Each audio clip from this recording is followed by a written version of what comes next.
Operation के पेश नज़र मजीद आंसू गैस के शेल मुहैया कर दिए गए। मजीद कई एम्बुलेंस भी जमान पार्क पहुंच गई। जमान पार्क के इतराफ पुलिस की भारी नफरी जमा जमान पार्क को घेरे में ले रखा है। दूसरी जानिब इमरान खान अपनी रिहाइश गाह में पुरसुकून अंदाज में मौजूद हैं। वो पीटीआई के रहनुमाओं और कारकुनान के हिस्सार में है। इसी बारे में मजीद बात कर लेते हैं।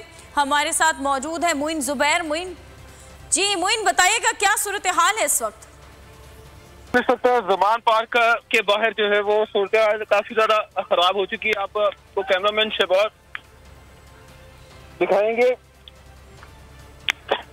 कि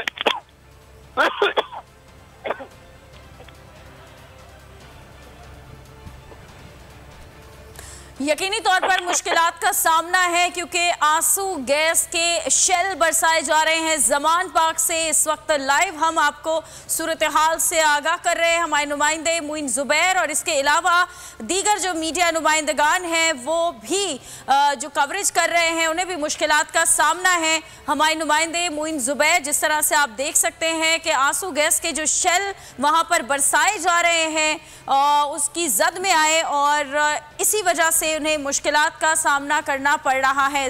इमरान खान की